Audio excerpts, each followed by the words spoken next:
Assalamualaikum warahmatullahi wabarakatuh. Perkenalkan kami dari kelompok 22. Hari ini akan mempresentasikan mengenai the domino effect of risk on supply chain performance in disruptive times. Sebelum itu, kami akan memperkenalkan diri kami sebagai presenter pada hari ini. Yang pertama yaitu ada Enopena Saputra Kinilo dengan NIM 2023 1037 0311 330. Selanjutnya yaitu ada saya sendiri Muhammad Arga Kurniawan dengan NIM 2023 1037 0311 331. Masuk ke bagian pertama yaitu pengertian umum. Definisi utama yaitu efek domino adalah peningkatan derajat dampak dari masing-masing dan semua risiko terhadap output yang terjadi karena adanya interaksi timbal balik antar risiko tersebut. Konteks rantai pasok. Sistem rantai pasok modern merupakan jaringan kompleks yang saling bergantung di mana gangguan lokal pada satu perusahaan dapat menyebar dan menyebabkan kegagalan luas di seluruh sistem. Dan yang terakhir yaitu risiko tidak lagi berdiri sendiri. Munculnya satu kejadian eksternal, contohnya seperti bencana, akan memicu risiko turunan lainnya. Baik, selanjutnya di sini ada pendapat ahli. Yang pertama dari Ivanov DKK pada tahun 2016, efek domino mengacu pada efek gangguan terhadap kinerja rantai pasok dan seberapa besar penyesuaiannya yang diperlukan dalam struktur pasokan untuk mempertahankan ketahanan. Yang kedua dari Henshaw dan Wilson pada tahun 2013, menggunakan teori jaringan rantai pasok, mereka menegaskan bahwa kerentanan interdependensi membuat gangguan kecil berpotensi memicu efek riak atau kaskade. Yang terakhir, Kleindorfer dan Saat pada tahun 2005. Manajemen risiko yang efektif mengharuskan perusahaan untuk mengukur dan menilai risiko tersebut secara komprehensif terlebih dahulu.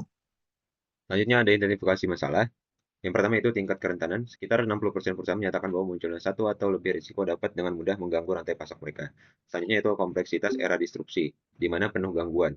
Perusahaan harus menghadapi lebih dari 24 sumber risiko yang berbeda. Dan yang terakhir yaitu katalisator utama. Bencana alam, pandemi COVID-19, serta konflik geopolitik menciptakan efek berantai yang memicu kekurangan material, penundaan pengiriman, dan pembengkakan harga. Selanjutnya kita masuk ke pembahasan. Yang pertama, subjek penelitian. Survei empiris terhadap 207 manajer perusahaan konstruksi di Vietnam. Yang kedua, mengapa sektor konstruksi industri ini sangat ideal untuk studi efek domino karena karakteristiknya yang unik, memiliki lokasi proyek yang selalu berubah, banyak pemangku kepentingan, proses yang kompleks, dan rentan terhadap faktor lingkungan. Yang terakhir, pengujian model. Penelitian ini menggunakan Structural Equation Modeling atau SEM untuk menganalisis hubungan antar risiko. Selanjutnya masuk ke pembahasan yaitu hasil dan temuan. Yang pertama, akurasi model. Model efek domino yang diajukan mampu menjelaskan 66% varian dalam kinerja rantai pasok, jauh mengungguli model tradisional. Selanjutnya itu risiko tertinggi. Risiko alam ada pada angka 0,494 dan risiko buatan manusia pada 0,469 memiliki dampak langsung paling besar terhadap kinerja. Dan terakhir itu temuan unik. Tidak selamanya risiko berdampak negatif, contohnya saat pandemi COVID-19, kesadaran terhadap K3 justru meningkat. Selanjutnya ada penanggulangan. Yang pertama, perencanaan desain jaringan. Menilai ketahanan rantai pasok sejak fase desain secara proaktif. Yang kedua, perencanaan proses. Mengimplementasikan penyangga inventaris atau inventory buffer. Penyangga kapasitas dan strategi sumber daya cadangan atau backup sourcing. Yang terakhir, kontrol operasional dan visibilitas. Merespon krisis dengan cepat melalui solusi kolaboratif dan pemanfaatan teknologi untuk memantau pemasok secara real time. Selanjutnya, solusi dari tim melalui pendekatan industri 5.0. Yang pertama yaitu sistem visibilitas rantai pasok, memanfaatkan blockchain untuk melindungi transmisi data proyek yang krusial dan memastikan transparansi transaksi antar stakeholder.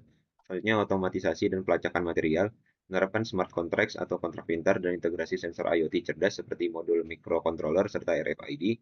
Dan yang terakhir, manfaatnya memungkinkan pelacakan ketersediaan bahan baku secara real-time, sehingga jika satu pemasok gagal, sistem secara otomatis mengalihkan pesanan ke pemasok cadangan tanpa jeda operasional. Oke, selanjutnya ada future research atau saran dan rekomendasi. Yang pertama, analisis biaya manfaat. Solusi visibilitas rantai pasok dan strategi ketahanan membutuhkan biaya operasional tinggi. Penelitian masa depan harus mengevaluasi pertukaran finansial dari strategi mitigasi ini. Yang kedua, studi longitudinal, longitudinal. Penelitian ini bersifat cross-seksional. Disarankan ada studi jangka panjang untuk melihat bagaimana dampak risiko ini berevolusi dari waktu ke waktu. Yang terakhir, perluasan demografi. Menguji model ini di luar sektor konstruksi Vietnam untuk memastikan temuan ini bisa diterapkan secara global di berbagai negara dan industri. Selanjutnya, kami masuk di bagian referensi dan link YouTube. Ini merupakan referensi jurnal yang kami gunakan dalam pembuatan PPT, dan untuk link YouTube akan menyusul setelah kami menyelesaikan presentasi PPT ini. Terima kasih semuanya. Wassalamualaikum warahmatullahi wabarakatuh.